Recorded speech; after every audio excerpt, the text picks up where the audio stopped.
কলকাতায় গভীর রাতে হোটেলে আগুনে শিশুসহ নিহত ৯, সবাই বাংলাদেশি। আরব আমিরাতে ইরানের ব্যালিস্টিক ক্ষেপণাস্ত্র হামলা। হরমুজকে আমেরিকার মানচিত্রে দেখালেন ট্রাম্প। তেহরানের কঠোর হুঁশিয়ারি। ট্রাম্পকে ব্যঙ্গ করলেন ইরানের নিরাপত্তা প্রধান। সিরিয়ায় ইসরায়েলের ভয়াবহ হামলা, তেল আবিবকে আঙ্কারার কঠোর হুঁশিয়ারি। যুক্তরাষ্ট্র ইরান উত্তেজনার মধ্যে টানা চতুর্থ দিন বাড়ল তেলের দাম। ৩ জেলার ডিসি প্রত্যাহার। এবার বিস্তারিত।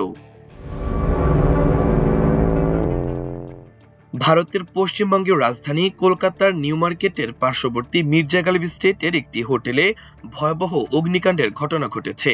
এতে কমপক্ষে ৯ জনের মৃত্যু হয়েছে। নিহতদের মধ্যে ৬ জন পুরুষ, ২ জন নারী ও একটি শিশু রয়েছে এবং তারা সবাই বাংলাদেশি। বুধবার ভোর ৩টার দিকে হোটেলটির ৪ তলায় আগুন লাগার খবর পায় পুলিশ ও দমকল বাহিনী। প্রায় ২ ঘন্টার চেষ্টায় আগুন নিয়ন্ত্রণে আসে। তবে এরই মধ্যে হোটেলের একটি অংশ পুড়ে যায় এবং ৯ জনের মৃত্যু হয়। মির্জা গালিব স্টেট একেবারে কলকাতা নিউ মার্কেটের পাশেই অবস্থিত। নিউ মার্কেটের পেছনের অংশ এবং এর আশেপাশের বেশ কিছু প্রধান গলি সরাসরি মির্জা গালিব স্টেটের সঙ্গে যুক্ত হয়েছে। নিহতদের পরিচয় এখনো জানা যায়নি। আগুনে আহত কয়েকজনকে কলকাতা মেডিকেল কলেজ হাসপাতালে নেওয়া হয়েছে। প্রাথমিকভাবে ধারণা করা হচ্ছে হোটেলের একটি এসি থেকে আগুনের সূত্রপাত হতে পারে। তবে আগুন লাগার প্রকৃত কারণ জানতে তদন্ত চলছে। ঘটনাস্থলে রয়েছেন পশ্চিমবঙ্গের দমকল মন্ত্রী ও কলকাতা পুলিশের কমিশনার। আগুন লাগার সময় হোটেলের বিভিন্ন কক্ষে অনেকেই ঘুমিয়েছিলেন। বাইরে থেকে আগুনের শিখা দেখা যাচ্ছিল না বলে দাবি করেছেন স্থানীয়রা। শুধু কালো ধোঁয়া বের হতে দেখা যাচ্ছিল। আগুন লাগার খবর ছড়িয়ে পড়তেই হোটেলের ভেতর থেকে বহু মানুষ বাইরে বেরিয়ে আসার চেষ্টা করেন। অভিযোগ রয়েছে হোটেলের প্রবেশ বেরোনোর পথ খুবই সংকীর্ণ। এতে করে হুড়োহুড়ির সৃষ্টি হয়। এখন পর্যন্ত ৬০ জনকে উদ্ধার করা হয়েছে বলে জানা গেছে। তবে তাদের মধ্যে অনেকেই অচেতন হয়ে পড়েন। তাদের হাসপাতালে পাঠানো হয়। এদিকে হাসপাতাল সূত্রে খবর, হোটেলে আটকা থাকায় অবস্থাতেই অন্তত ৯ জনের মৃত্যু হয়েছে। তাদের শরীরে পোড়ার চিহ্ন রয়েছে। তবে চিকিৎসকদের প্রাথমিক অনুমান শ্বাসরোধ হয়ে মৃত্যু হয়েছে তাদের। তবে ময়নাতদন্তের পরই মৃত্যুর আসল কারণ স্পষ্ট হবে। কয়েকজনের অবস্থা আশঙ্কাজনক বলে জানা গেছে। পুলিশ এলাকাটি ঘিরে ঘটনার তদন্ত শুরু করেছে। সবচেয়ে উল্লেখযোগ্য ঘটনা হলো, এই ঘটনায় মাত্র একটি বিল্ডিং পরে রয়েছে দমকলের অফিস, আর সেখানে অগ্নি নির্বাপন ব্যবস্থাকে বুড়ো আঙুল দেখিয়ে চলছিল এই হোটেল। সংযুক্ত আরব আমিরাতে ব্যালিস্টিক ক্ষেপণাস্ত্র হামলা চালিয়েছে ইরান। মঙ্গলবার ১৮ আগস্ট এনডিটিভির খবরে বলা হয়, ইরান থেকে সংযুক্ত আরব আমিরাতকে লক্ষ্য করে ছোড়া ২টি ব্যালিস্টিক ক্ষেপণাস্ত্রের একটি দেশটির জলসীমায় পড়েছে বলে জানিয়েছে আমিরাতের প্রতিরক্ষা মন্ত্রণালয়। অন্যটি পড়েছে জলসীমার বাইরে। হামলার আগে কয়েক মাস পর প্রথমবারের মতো সম্ভাব্য ক্ষেপণাস্ত্র হামলার সতর্কতা জারি করে সংযুক্ত আরব আমিরাতের National Emergency Crisis and Digital Management Authority NCEMA. এক বিবৃতিতে সংস্থাটি জানায়, দেশটির আকাশ প্রতিরক্ষা ব্যবস্থা তাদের লক্ষ্য করে আসা ক্ষেপণাস্ত্রের হুমকি শনাক্ত করেছে। এ সময় সবাইকে নিরাপদ স্থানে থাকার এবং সরকারি চ্যানেলের মাধ্যমে দেয়া সতর্কতা ও হালনাগাদ তথ্য অনুসরণ করার আহ্বান জানানো হয়।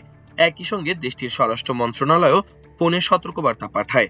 এতে বর্তমান পরিস্থিতি ও সম্ভাব্য ক্ষেপণাস্ত্র হামলার হুমকির কারণে সবাইকে কাছে নিরাপদ ভবনে আশ্রয় নিতে বলা হয়। এর আগে সংযুক্ত আরব আমিরাত জানিয়েছিল, শুক্রবার হরমুজ প্রণালী দিয়ে যাওয়ার সময় আবুধাবির ন্যাশনাল অয়েল কোম্পানির একটি জাহাজে হামলা চালিয়েছে তেহরান। এরপর সংযুক্ত আরব আমিরাতের পররাষ্ট্র মন্ত্রণালয় ইরানকে উস্কানিবিহীন হামলা বন্ধ করতে, শত্রুতা শেষ করতে এবং হরমুজ প্রণালী সম্পূর্ণরূপে পুনরায় খুলে দিতে আহ্বান জানায়। দেশটির সর্বশেষ ক্ষেপণাস্ত্র সতর্কতা জারি হয়েছিল মে মাসে। এরপর জুনে জাতীয় আগাম সতর্কতা ব্যবস্থার কারিগরি ত্রুটির কারণে ভুল করে বাসিন্দাদের কাছে সম্ভাব্য ক্ষেপণাস্ত্র হামলার সতর্কতা পাঠানো হয়েছিল। ২৮ ফেব্রুয়ারি মধ্যপ্রাচ্যের যুদ্ধ শুরু হওয়ার পর ইরানের হামলার বড় অংশের লক্ষ্য ছিল সংযুক্ত আরব আমিরাত। দেশটির দিকে এ পর্যন্ত প্রায় ৩,০০০ ক্ষেপণাস্ত্র ও ড্রোন ছোড়া হয়, যা ওই অঞ্চলের অন্য যে কোনো দেশের তুলনায় বেশি। বিশ্বের সবচেয়ে গুরুত্বপূর্ণ জলপথগুলোর একটি হরমুজ প্রণালী, অথচ সেই হরমুজকে এবার মার্কিন ভূখণ্ড হিসেবে দেখিয়ে বিতর্কিত মানচিত্র প্রকাশ করেছেন মার্কিন প্রেসিডেন্ট ডোনাল্ড ট্রাম্প। ট্রুথ সোশ্যালে প্রকাশিত ওই মানচিত্রে হরমুজ প্রণালীকে নতুন মার্কিন ভূখণ্ড হিসেবে দেখানো হয়। এর আগে ট্রাম্প দাবি করেছিলেন কঠোর অবরোধের মাধ্যমে এই কৌশলগত জলপথ এখন কার্যত যুক্তরাষ্ট্রের নিয়ন্ত্রণে রয়েছে। কিন্তু ট্রাম্পের এই দাবিকে কড়া ভাষায় প্রত্যাখ্যান করেছে ইরান। দেশটির সর্বোচ্চ জাতীয় নিরাপত্তা পরিষদের সচিব মহসেন রেজাই ব্যঙ্গ করে বলেছেন, হরমুজ পুনরায় খুলতে আমেরিকার অক্ষমতা আর সেটির মালিকানা দাবির মধ্যকার দূরত্ব ওয়াশিংটন থেকে হরমুজের ৭,০০০ মাইল দূরত্বের চেয়েও বেশি। এরপর তিনি আরও এক ধাপ এগিয়ে ঘোষণা দেন, পারস্য উপসাগরে আমেরিকা পরবর্তী যুগে স্বাগত। ইরানের পররাষ্ট্র মন্ত্রণালয় স্পষ্ট ভাষায় বলেছে, হরমুজ অতীতেও ইরানের ছিল, বর্তমানেও আছে, ভবিষ্যতেও থাকবে। তেহরানের দাবি, এই প্রণালী বন্ধ বা খোলা হবে শুধুমাত্র ইরানের সিদ্ধান্তে।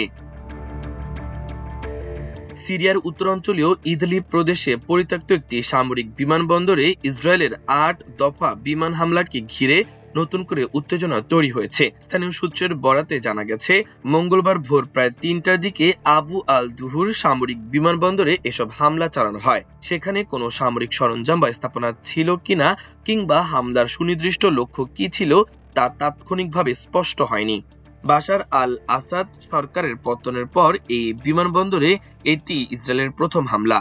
হামলার পর তীব্র প্রতিক্রিয়া জানিয়েছে দামেস্কো। সিরিয়ার পররাষ্ট্র মন্ত্রণালয় হামলার নিন্দা জানিয়ে বলেছে, আন্তর্জাতিক আইন অনুযায়ী নিজেদের অধিকার ও জাতীয় স্বার্থ রক্ষায় তারা কাজ করে যাবে। জর্ডানও এই হামলার নিন্দা জানিয়েছে এবং এর জন্য ইসরায়েলকে দায়ী করেছে। ইসরায়েল বলছে, তুরস্ক ওই বিমান ঘাঁটিতে সেনা মোতায়েনের পরিকল্পনা করছিল, এমন আশঙ্কা থেকে হামলা চালানো হয়েছে। তবে তুরস্ক সরাসরি ইসরায়েলের এই ব্যাখ্যা প্রত্যাখ্যান করেছে। তুরস্কের প্রেসিডেন্সিয়াল কমিউনিকেশন ডিরেক্টরেট বলেছে, এই অভিযোগ সিরিয়ার সার্বভৌমত্ব ও ভৌগোলিক অখণ্ডতার ওপর ইসরায়েলি হামলাকে বৈধতা দেওয়ার চেষ্টা। আঙ্কারা আরও বলেছে, সিরিয়াকে অস্থিতিশীল করার কোনো প্রচেষ্টা তারা মেনে নেবে না এবং সিরিয়া সরকারের সঙ্গে বৈধ সহযোগিতা অব্যাহত রাখবে। যুক্তরাষ্ট্র ও ইরানের মধ্যে চলমান উত্তেজনা এবং হরমুজ প্রণালী দিয়ে জাহাজ পারাপার নিয়ে অনিশ্চয়তার কারণে টানা চতুর্থ দিনের মতো বিশ্ববাজারে তেলের দাম বেড়েছে। বুধবার জ্বালানি তেলের দাম বাড়তে থাকে। আল জাজিরা বুধবার জানায়, আন্তর্জাতিক বাজারে ব্রেন্ট অপরিশোধিত তেলের ভবিষ্যৎ সরবরাহের দাম ২৬ সেন্ট বা ০.29% বেড়ে ব্যারেল প্রতি ৯১.28 ডলারে দাঁড়িয়েছে। জিএমটি সময় রাত ১২টা ৪ মিনিটে এ দর পাওয়া যায়। এদিকে যুক্তরাষ্ট্রের ওয়েস্ট টেক্সাস ইন্টারমিডিয়েট অপরিশোধিত তেলের দাম ৩৭ সেন্ট বেড়ে ব্যারেল প্রতি ৮৫.৩১ ডলারে লেনদেন হচ্ছিল। মঙ্গলবার লেনদেন শেষে তেলের দাম ২৪ জুলাইয়ের পর সর্বোচ্চ পর্যায়ে পৌঁছেছিল। যুক্তরাষ্ট্র ও ইরানের মধ্যে শান্তি প্রতিষ্ঠার সম্ভাবনা কমে আসায় একই সাথে হরমুজ প্রণালী দিয়ে জাহাজ চলাচল নিয়ে ওয়াশিংটন ও তেহরানের পরস্পর বিরোধী বক্তব্য বিনিয়োগকারীদের ভাবিয়ে তুলেছে। ফলে বাজারে বিনিয়োগকারীরা দুই দেশের বক্তব্য ও হরমুজ প্রণালী দিয়ে জাহাজ চলাচলের পরিস্থিতি নিবিড়ভাবে পর্যবেক্ষণ করছেন।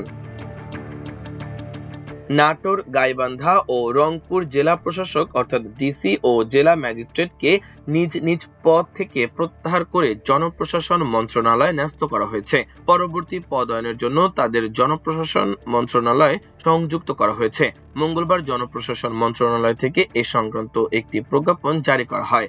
এতে বলা হয়েছে, নাটোরের জেলা প্রশাসক আসমা শাহীন, গাইবান্ধার জেলা প্রশাসক মোহাম্মদ মাসুদুর রহমান মোল্লা এবং রংপুর জেলা প্রশাসক মোহাম্মদ রুহুল আমিনকে নিজ নিজ পদ থেকে প্রত্যাহার করা হয়েছে। প্রজ্ঞাপন অনুযায়ী প্রত্যাহারের পর তাদের পরবর্তী পদায়নের জন্য জনপ্রশাসন মন্ত্রণালয়ে ন্যস্ত করা হয়েছে। অর্থাৎ পরবর্তী নির্দেশনা ও প্রদান না হওয়া পর্যন্ত তারা জনপ্রশাসন মন্ত্রণালয়ের সঙ্গে সংযুক্ত থাকবে।